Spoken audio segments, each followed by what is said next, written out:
Let's open the bottom of this MacBook and see what the liquid damage inside looks like. As you can see here, there is a little sticker, and that sticker says Geek Squad. This little Wi-Fi wire over here is supposed to be routed in this little channel. It's supposed to stay in that channel and then go to the Wi-Fi card. Instead of being routed in the channel, it's been pushed out. See how it's going around here? Not the way the wire is supposed to go. Wire is supposed to go inside the channel. Oh, I feel so bad for this MacBook. Let's get our T5 screwdriver and take the screws out of this MacBook. The first thing we're going to do is see if it's been long screwed. It appears that they did not long screw the MacBook.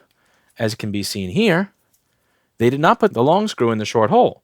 They didn't put any screw in the hole. Can't long screw the machine if you don't put the screws in. Eh? They're thinking different, all right. What did they do to you, little MacBook? How did they hurt you? Why would... My God. First you... Oh, here are the screws! Aha! They could... Oh, this is smart. Look at that. They were storing them under the fan. Great job, Geek Squad. Great job. All right, so under... There we go. There's our screw. Oh, upsy daisy.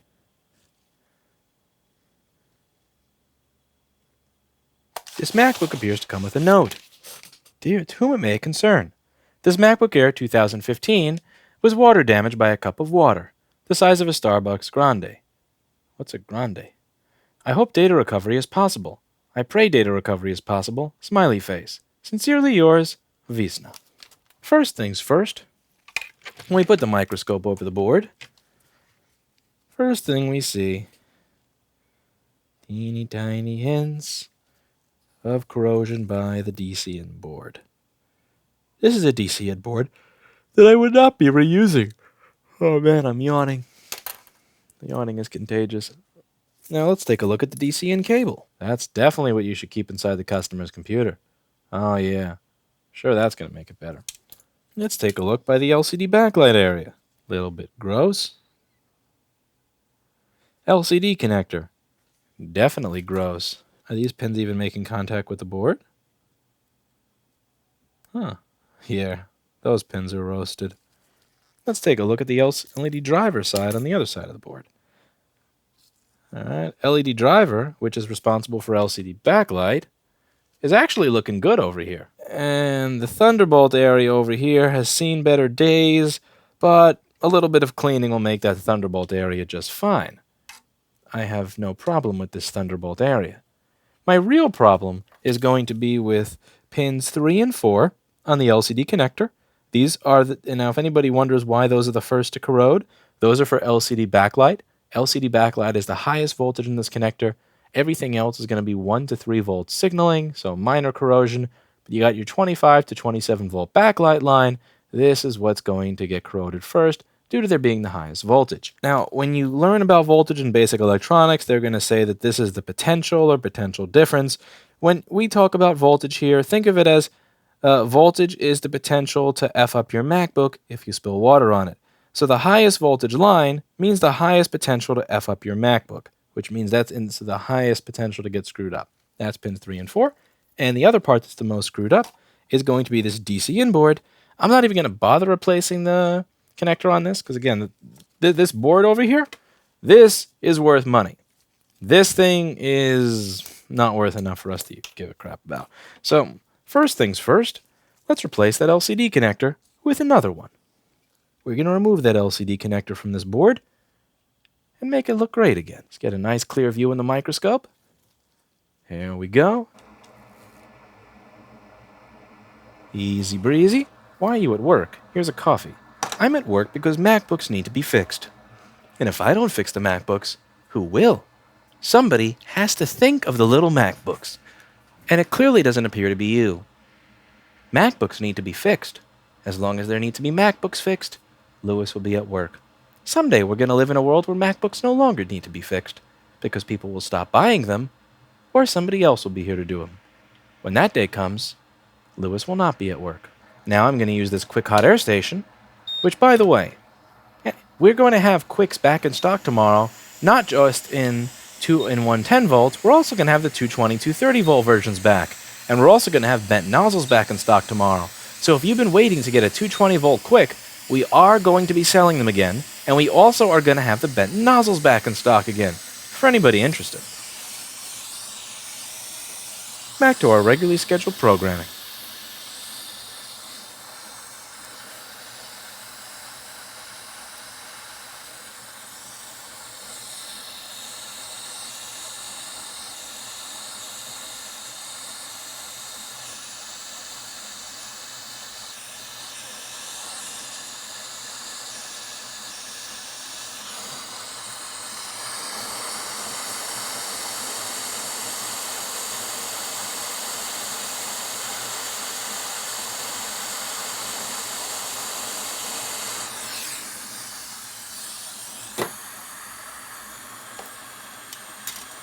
So we removed the connector.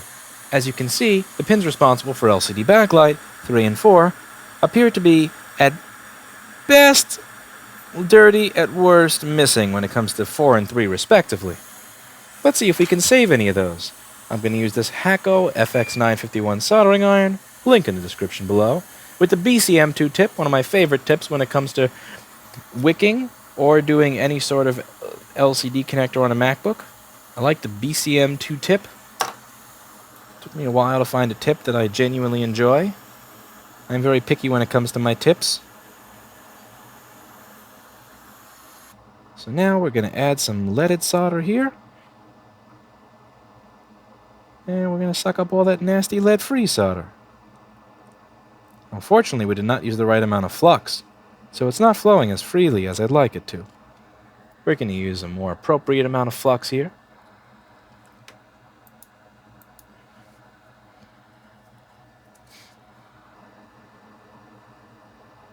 Now, see how when I went over this with the solder and the flux, how pins 3 and 4 started to show up again?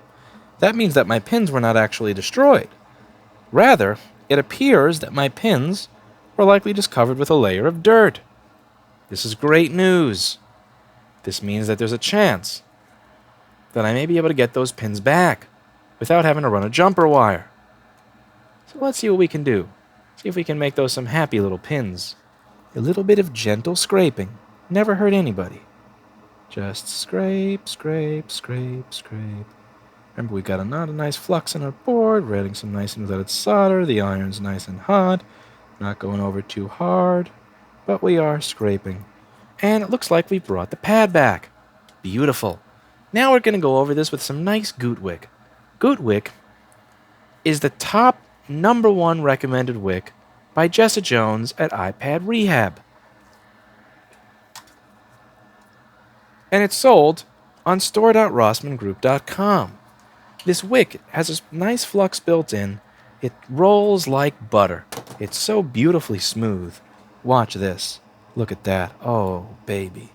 Oh, look at those flat pads. Oh, yeah. Those are some nice flat pads. Wow. Beautiful. And especially if you just run it over the pads that had the damage and do a little bit of this, it'll even pick up some of the dirt that the soldering iron didn't pick up. Oh my God, folks, do you see this? That is magic right there. Utter magic. Beautiful. Wow. Those are some beautiful pads. Maybe not perfect, but nothing a solder blob can't fix. Next up, we're going to clean that section of the board. I'm going to take a Q-tip, combine it with a little bit of alcohol. A little bit of alcohol will do. Just wipe that stuff off. Just pretend there was no damage there at all.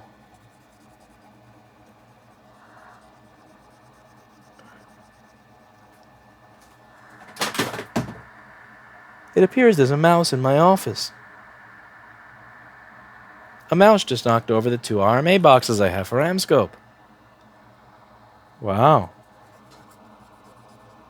That's one determined mouse. He really doesn't want to see me get my money back for those lenses. Okay. We've cleaned. Now we just got to get ourselves a new connector. Before we get the new connector, I'd like to clean the board. So we put some alcohol there. The alcohol is going to evaporate with some hot air. So I have some hot air there. The hot air is going to clean off the alcohol.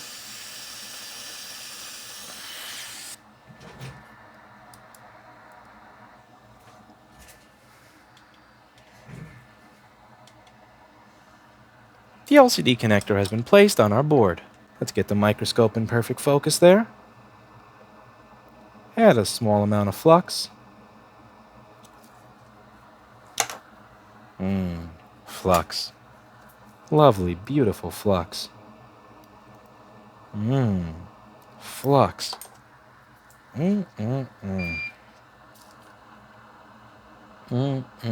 Good. Add some to the tip of our iron like so. And get started. Now the first thing I'm going to do is I'm going to hold the connector down. You want the connector to be flat on the board. You don't want there to be a gap between the pins and the pads. See how easy that drag solder is with a BCM2? The BCM2 tip makes soldering LCD connectors so easy. For the longest time I was using that bent tip, but the joy of this one is just, especially when you have to do the anchor pads. Watch how easy these go.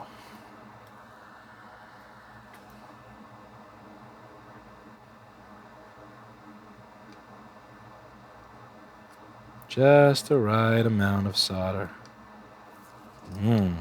Beautiful. Push down.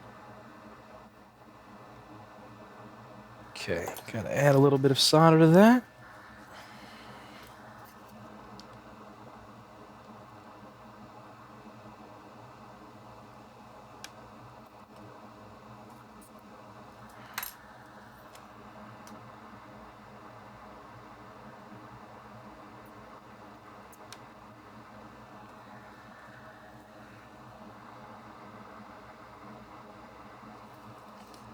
Now this is a nice solder joint over on this one. See? But this one has a little bit too much on it. I'm going to try and fix that real quick. I'm just going to empty all the solder on my iron by putting it into this. I think it's this tip cleaner that I've got, and see if we can get rid of all the excess there. Don't need all that excess. We don't need excess. Excess. iPhone excessive.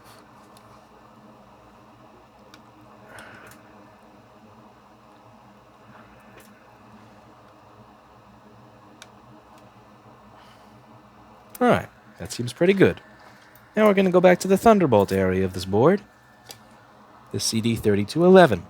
CD3211 is familiar to CD3215. It's involved in the Thunderbolt circuit. It's a chip by Texas Instruments. It deals with muxing. We're going to make that chip look happy again. Add a little bit of Amtech NC559V2TF flux, available at store.rossmangroup.com. The LCD connector pins are bridged. Indeed they are. Pins 3 and 4 are very bridged. They're supposed to be. They're both for LCD backlight.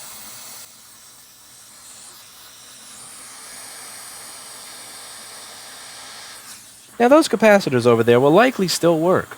It'll still function. This will still be a MacBook. But I don't think that they should stay there. They don't look like very happy capacitors. I think it's time for them to go. Just going to touch up the joints around this chip. And the chip itself is going to be fine. Just not in that advanced stage of corrosion, just in that needs a little bit of touching up stage. And replace those capacitors next to it that have seen better days. Now I do use a lot of solder, but keep in mind all the excess solder is going to get sucked up onto my iron. So it's no big deal.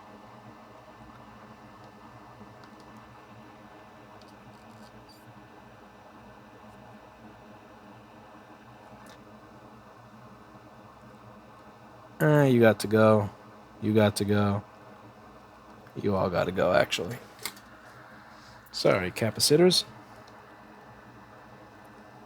We have standards here. What? You there?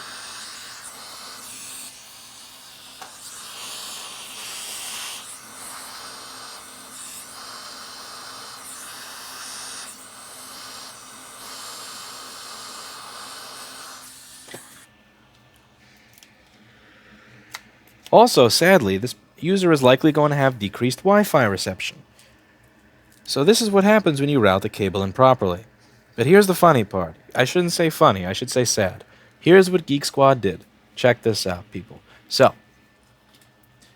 right here, you'll see that this is where the screw hole is, where you would screw the bottom case into the MacBook. See the screw holes? Now, right by the screw hole area, you may notice that the cables for Wi-Fi look a little flattened and kind of destroyed.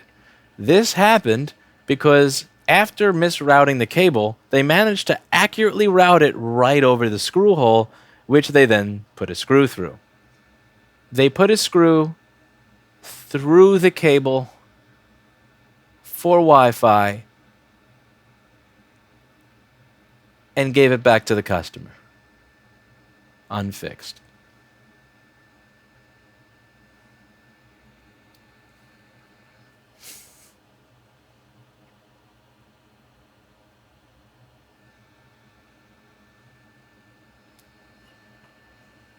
Fucking disgraceful. Looks like this MacBook could still use some more work. PP3v42 does not appear like it's present.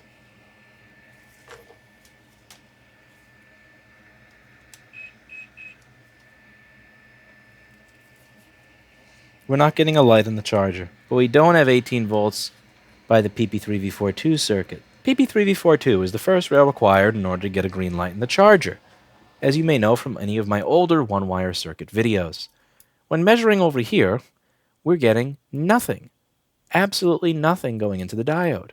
So we're going to look around the Q7010 area, because my guess is that Q7010, which is going to allow charger power to go through into the input of the PP3v42 circuit, is not working. First thing we're going to do is measure the voltage going into Q7010, which is going to be on pin 1 of C7012 or pin 1 of R7012. So let's give that a measurement and see what it is that we get on input. We get 18 volts. Now, let's see what we get on the output.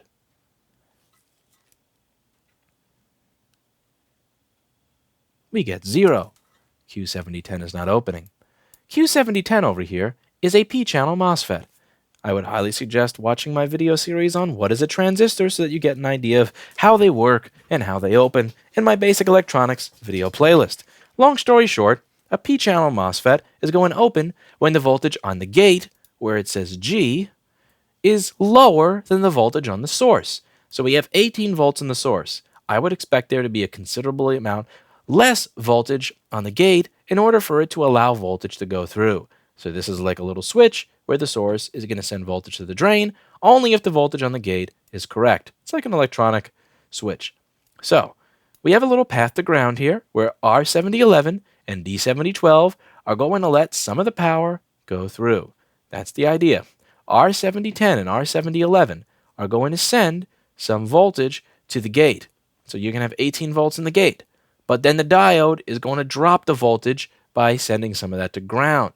So let's take a look at D7012 and see if all this stuff is good on this board.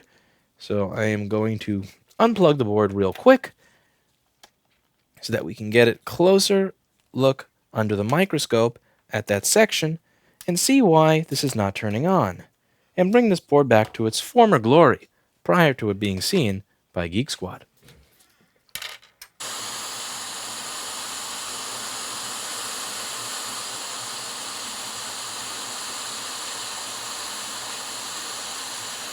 Bam.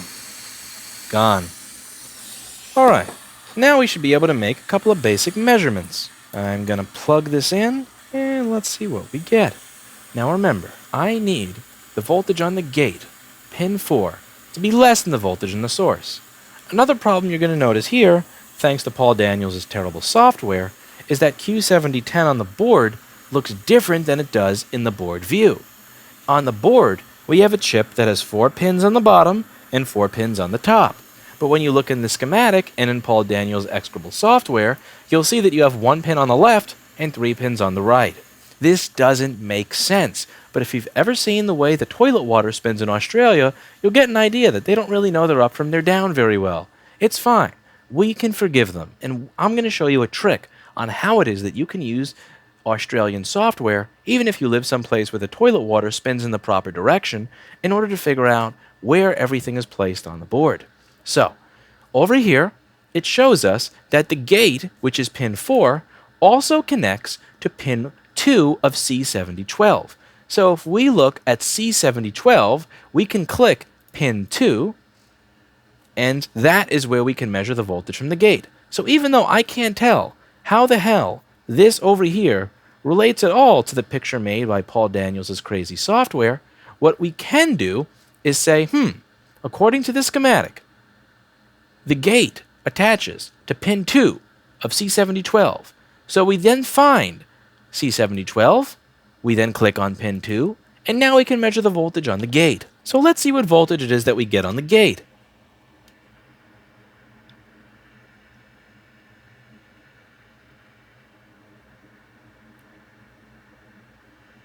It appears the gate is 18.3 volts, while the source is 18.5 volts.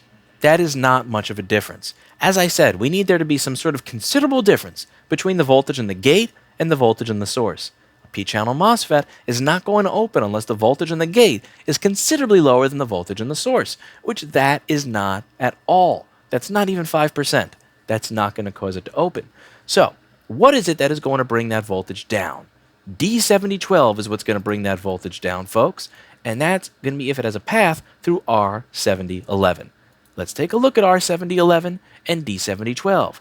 Let's make sure that the pathway where R7011 makes its way over to D7012 is intact. Let's take a look on the board and see if there's anything that is looking wrong over here.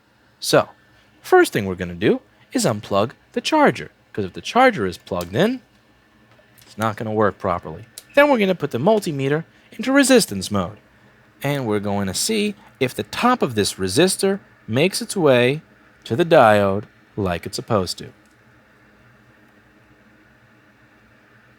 And it does. See that? 0 ohms. We look on the schematic in the board view. Pin 2 of the resistor, which is right here, is supposed to make its way to this right here. Pin 2 of the diode. And it appears to do just that. We have 0 ohms there. We can also see that that resistor, which is supposed to be 10 kiloohms, is 10 kiloohms. And I know that because if it wasn't 10 kiloohms, then we would not have any voltage on the gate of Q7010. The issue here is going to be the diode. The diode is not working. As a result of the diode not working properly, it's not allowing the transistor to open, which is not allowing PP3V42 to make its way to the board, which is not allowing this to work. So we're going to replace that diode. Once we replace the diode, I'll have a very happy little board. A happy little board. Let's go ahead and replace that diode now, shall we? So we're going to take that diode, and we're going to put a little bit of flux on that diode.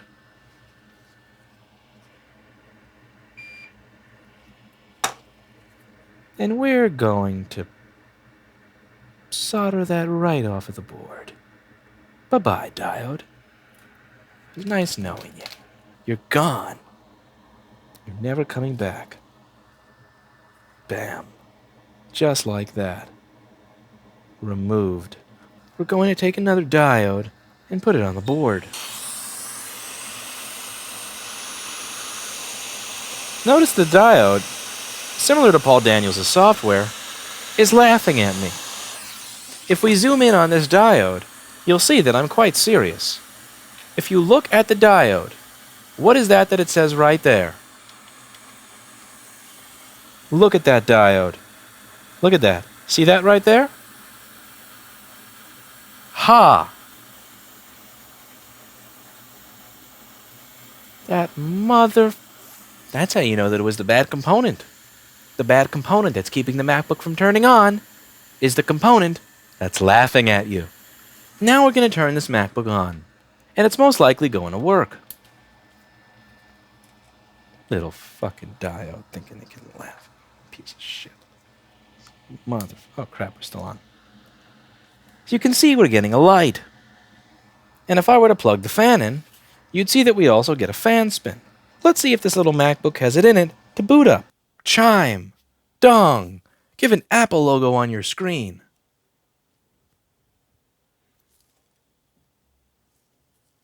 Check it out.